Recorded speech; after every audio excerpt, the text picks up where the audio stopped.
দে পাখি হাউসের আজকের পর্বে সকল পাখাল এবং খামারি বন্ধুকে স্বাগত জানাই। আমার চ্যানেলের শেষ দুটি প্রকাশিত ভিডিওর মধ্যে একটিতে আলোচনা করা হয়েছিল পাখির চর্বি নিয়ে। পাখির শরীরে চর্বি কেন হয়, পাখির শরীরে চর্বি পাখির ব্রিডিংয়ের উপরে কি প্রভাব ফেলে, পাখির চর্বি হলে কি ব্যবস্থা গ্রহণ করা উচিত। আর সর্বশেষ ভিডিওটিতে আলোচনা করা হয়েছিল লাভবার্ড পাখি পালনের এমন একটি ভুল নিয়ে, সেই ভুলটি যদি আপনি করেন তাহলে আপনার লাভবার্ডের একটা ডিমও ফুটবে না, সবকটা ডিমই ইনফার্টাইল হবে। ওই দুটো ভিডিওর লিংক ডেসক্রিপশনে দেওয়া রয়েছে, যদি আপনাদের প্রয়োজন হয় আপনারা গিয়ে দেখতে পারেন। শীতকাল প্রায় সকলের কাছেই প্রিয়, কিন্তু শীতকাল এলে পাখালের চিন্তা দ্বিগুণ হয়ে যায়। কারণ শীতকালে হঠাৎ করে পাখি অসুস্থ হয়, পাখি মারা যায়, পাখির বাচ্চা মারা যায়, এমনকি কিছু কিছু খামারে সব পাখি একসঙ্গে মারা যায়। যদি আপনি শীতকালে পাখির যত্ন পরিচর্যার মধ্যে ত্রুটি রাখেন তাহলে আপনার সেটআপে সেম জিনিস হতে পারে। আজকের ভিডিওতে বিস্তারিতভাবে আলোচনা করব শীতকালে পাখির হঠাৎ করে অসুস্থ হওয়া ও মারা যাওয়ার পিছনে কি ফ্যাক্টর কাজ করে, আর এই শীতে আপনার কাছে থাকা বাজরিগর, লাভবার্ড, ককাটেল পাখির যত্ন আপনি কিভাবে নেবেন। যারা পাখি পালন সেক্টরে নতুন তাদের জন্য আজকের ভিডিওটি খুব গুরুত্বপূর্ণ, তাই তাদেরকে বলবো ভিডিওটিকে স্কিপ না করে পুরো ভিডিওটি দেখবেন। আর যারা চ্যানেল এখনো পর্যন্ত সাবস্ক্রাইব করেননি তাদেরকে বলবো অবশ্যই চ্যানেলটিকে সাবস্ক্রাইব করে পাশে থাকবেন। প্রথমে আপনাদের সঙ্গে আলোচনা করব শীতকালে হঠাৎ করে পাখি কেন অসুস্থ হয়ে যায়, অসুস্থ হয়ে মারা যায়, এর পিছনে কি ফ্যাক্টর কাজ করে। বেসিক্যালি দুখানা ফ্যাক্টর কাজ করে।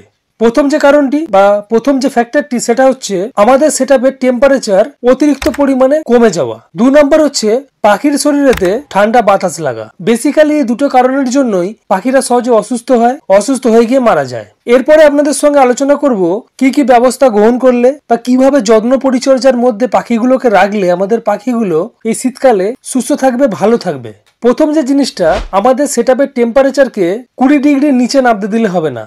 খুব জোর হলে আমাদের সেটআপের টেম্পারেচারকে 18 ডিগ্রির মধ্যে রাখতে হবে। যদি 20 ডিগ্রি রাখা নাও যায় তাহলে 18 ডিগ্রির মধ্যে রাখার চেষ্টা করতে হবে, তবেই আমাদের পাখিগুলো কিন্তু সুস্থ থাকবে। সেই জন্য আমরা যেটা করতে পারি, সন্ধে হওয়ার পরে যখন টেম্পারেচার আস্তে আস্তে কমে আসে, তো সন্ধে হওয়ার পর থেকেই আমরা পাখির সেটআপেতে বা পাখির খাঁচার পাশেতে 100 ওয়াট কি 60 ওয়াট কি 200 ওয়াটের ল্যাম্প আমরা জ্বেলে রাখতে পারি।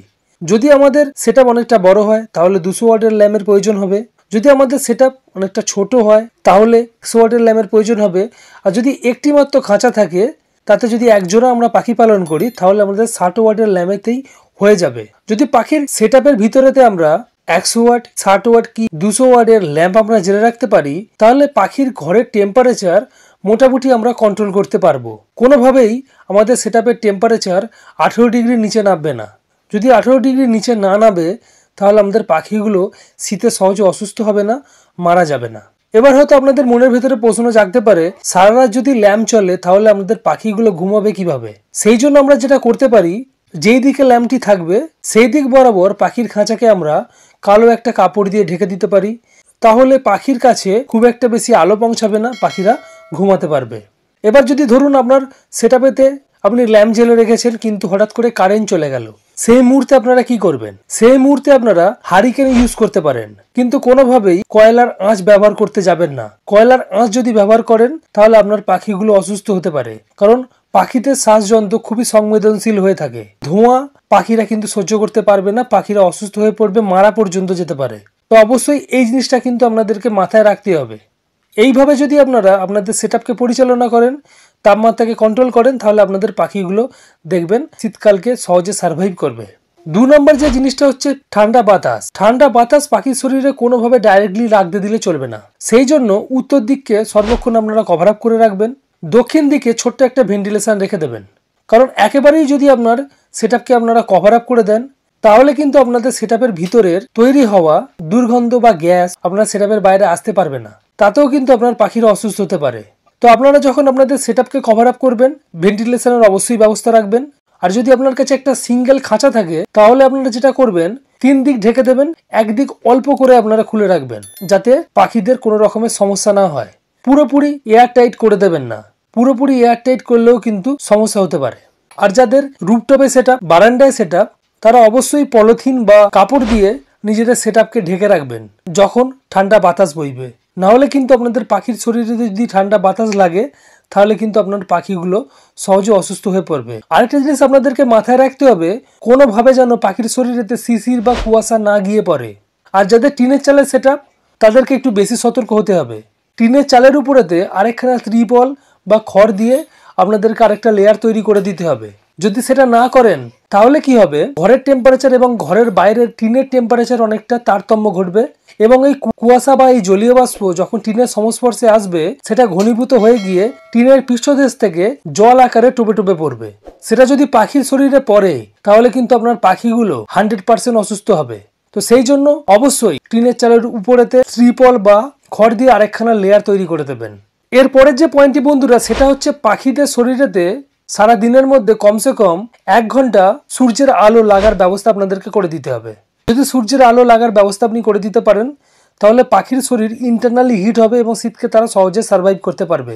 কিন্তু যাদের সেটাপেতে সূর্যের আলো লাগার ব্যবস্থা নেই তারা তার পরিবর্তে ল্যাম্প ইউজ করতে পারেন। 100 ওয়াট কি 60 ওয়াটের ল্যাম্প আপনারা জেলে রাখতে পারেন, সেটা থেকেও কিন্তু পাখিদের শরীর হিট হবে। এরপরে যে জিনিসটা সেটা হচ্ছে বন্ধুরা, পাখিদেরকে এই সময়তে অয়েলি সিড প্রোভাইড করতে হবে বেশি পরিমাণে। অয়েলি সিডের মধ্যে রয়েছে যেটা ব্ল্যাক সিড, সূর্যমুখী দানা, কুসুম দানা, ক্যানারি দানা। এই কটা জিনিসকে আপনাদের সিড মিক্সেসে বেশি পরিমাণে ব্যবহার করতে হবে। এই অয়েলি সিডগুলো যদি পাখি খায় পাখিদের শরীর ইন্টারনালি হিট হবে, পাখিরা শীতকে সহজে সার্ভাইভ করতে পারবে। এরপরের যে করণীয় কাজটি বন্ধুরা সেটা হচ্ছে এই সময় পাখিদেরকে এমন খাবার দিতে হবে সে সমস্ত খাবার খেলে যেন পাখিদের শরীর ভিতর থেকে হিট হয়ে যায়। যেমন হচ্ছে এগ ফুড। এগ ফুড এই সময় আপনাদের পাখিদেরকে অবশ্যই সপ্তাহে 2 দিন খেতে দেবেন। এগ ফুড খেলে পাখিদের শরীর গরম থাকবে, পাখিরা সহজে শীতকে ওভারকাম করবে। এর পরের যে পয়েন্টটি বন্ধুরা সেটা হচ্ছে পাখিদেরকে এই সময় ন্যাচারাল ইমিউনো বুস্টারগুলোকে প্রোভাইড করতে হবে। যেমন তুলসী পাতা, আদা, রসুন। আদা তুলসীকে একসঙ্গে ফুটিয়ে আপনারা পাখিদেরকে খেতে দিতে পারেন। কয়েক রসুনকে জলের সঙ্গে দিয়ে সারা রাত রেখে দিয়ে সকালবেলা সেই রসুনকে ছেঁকে নিয়ে পাখিদেরকে সেই জলটিকে খেতে দিতে পারেন। এই ধরনের জিনিসগুলো ঠান্ডাকে প্রতিরোধ করবে এবং পাখির রোগ প্রতিরোধ ক্ষমতাকে বাড়িয়ে দেবে। ফলে কি হবে, পাখিরা শীতেতে সুস্থ থাকবে, সহজে কিন্তু এই শীতকালে অসুস্থ হবে না। এর পরের যে পয়েন্টটি বন্ধুরা, এই সময় পাখিদের সেটআপকে আপনাদেরকে প্রপারভাবে রেগুলার ক্লিনিং করতে হবে। শীতকাল হওয়ার জন্য যাতে পাখির শরীরে ঠান্ডা বাতাস না লাগে সেই জন্য পাখির সেটআপ বেশিরভাগ সময় কিন্তু 3 দিক থেকে কভার আপ থাকবে।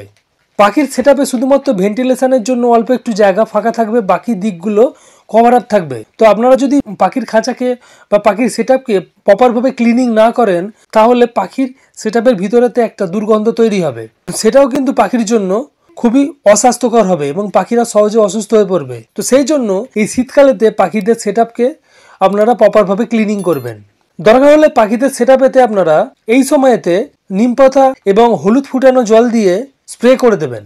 পাখির শরীরে একদমই স্প্রে করবেন না, পাখির বসার জায়গা, পাখির কেজ ফ্লোরে এবং খাঁচাতে আপনারা স্প্রে করতে পারেন যাতে সহজে রোগবালাই না ছড়িয়ে পড়ে। কিন্তু কোনোভাবেই এই শীতকালে পাখিদেরকে আপনারা স্প্রের মাধ্যমে স্নান করাবেন না, করালে কিন্তু আপনাদের পাখিদের ঠান্ডা লেগে যেতে পারে। এরপরের যে জিনিসটি বন্ধুরা, সন্ধ্যা হওয়ার সঙ্গে সঙ্গে পাখির সেটআপ থেকে আপনারা খাবার জল বের করে নেবেন। খাবার জল আপনার পাখির সেটআপে যদি সারা রাত থাকে সেই জলের টেম্পারেচার অনেকটা ডাউন হয়ে যাবে, সেই জল খেলে পাখিদের ঠান্ডা লাগতে পারে। আরেকটা জিনিস করবেন, এই শীতকালেতে পাখিদেরকে আপনারা প্লাস্টিকের পাত্র করে খাবার জল খেতে দেবেন। কখনোই স্টিলের পাত্র বা মাটির পাত্র ইউজ করবেন না খাবার জল দেওয়ার ক্ষেত্রে, কারণ স্টিলের পাত্র এবং মাটির পাত্র যদি পাখিদেরকে খাবার জল দেন সেই জল কিন্তু অতিরিক্ত পরিমাণে ঠান্ডা হয়ে যাবে, সেটা পাখির জন্য খুবই ক্ষতিকারক। শেষের যে পয়েন্টটি বন্ধুরা, আপনারা পাখিদেরকে এই সময় শাকসবজি খেতে দেবেন যাতে পাখিদের ইমিউনো সিস্টেম স্ট্রং থাকে। আর পাখিদেরকে যে সমস্ত ভিজানো শস্য দানা প্রোভাইড করতেন সেই সমস্ত ভিজানো শস্য দানাকে শুধুমাত্র ভিজিয়ে নয় তার সঙ্গে সিদ্ধ করে পাখিদেরকে খেতে দেবেন। আর যদি আপনার পাখি সিদ্ধ করে দিলে না খায় তাহলে আপনারা ভিজানো দানাগুলোকেও ভিজিয়েই দিতে পারেন। যেমন গম, ছোলা, মুগ গড়াই এইগুলোকে আপনারা ভিজিয়ে দিতে পারেন। কিভাবে দেবেন, এই সমস্ত ভিজানো খাবারগুলোকে আপনারা ভিজিয়ে জল ঝরিয়ে ভালো করে শুকনো করে পাখিদেরকে খেতে দেবেন। সকালবেলা দেবেন না, বেলার দিকে পাখিদেরকে খেতে দেবেন। তাহলে দেখবেন আপনার পাখির মধ্যে কোনো ধরনের সমস্যা হচ্ছে না, পাখিদের সহজে ঠান্ডা লাগছে না এই কারণে। আর সিদ্ধ করেও যদি পাখিদেরকে খেতে দেন এই শীতকালেতে সেটাকেও একটু জল ঝরিয়ে শুকনো শুকনো করে পাখিদেরকে দেবেন। ভিজে ভিজে খাবার শীতকালে পাখিদেরকে একদম দেবেন না, দিলে পরে কিন্তু আপনাদের পাখিরা সহজে অসুস্থ হতে পারে। এই কটা জিনিসকে যদি আপনারা প্রপারভাবে আপনার সেটআপে করতে পারেন তাহলে আপনার পাখিগুলো এই শীতকালে কোনোভাবেই অসুস্থ হবে না। পাখির যত্ন প্রপারভাবে নিন, দেখবেন আপনার পাখিরা এই শীতকালেতে আপনাকে সুন্দর একটা ব্রিডিং দেবে। কারণ এই শীতকালেতে বাজরিগর এবং লাভবার্ড পাখির কিন্তু ব্রিডিং সিজন। যদি পাখির যত্নের মধ্যে কোনো নেগলিজেন্সি করেন তাহলে পাখিগুলো সহজে দেখবেন অসুস্থ হয়ে যাবে পাখি যদি অসুস্থ হয়ে যায় তাহলে কিন্তু পাখির থেকে আপনারা কোনোভাবেই ভালো একটা ব্রিডিং পাবেন না। আপনার পাখির বাচ্চা মারা যেতে পারে, আপনার পাখি মারা যেতে পারে, পাখি অসুস্থ হতে পারে, ওভারঅল আপনার পাখির ব্রিডিং খারাপ হতে পারে। তো অবশ্যই শীতকালে পাখিগুলোকে খুব যত্ন সহকারে রাখুন, যত্ন পরিচর্যা করুন এবং পাখির থেকে একটা ভালো ব্রিডিং পান। এই ছিল আজকের একটি ছোট্ট ইনফরমেটিভ ভিডিও। যদি ভিডিও ভালো লাগে অবশ্যই ভিডিওটিকে লাইক করবেন। চ্যানেলে যদি নতুন হন অবশ্যই চ্যানেলটিকে সাবস্ক্রাইব করে রাখবেন।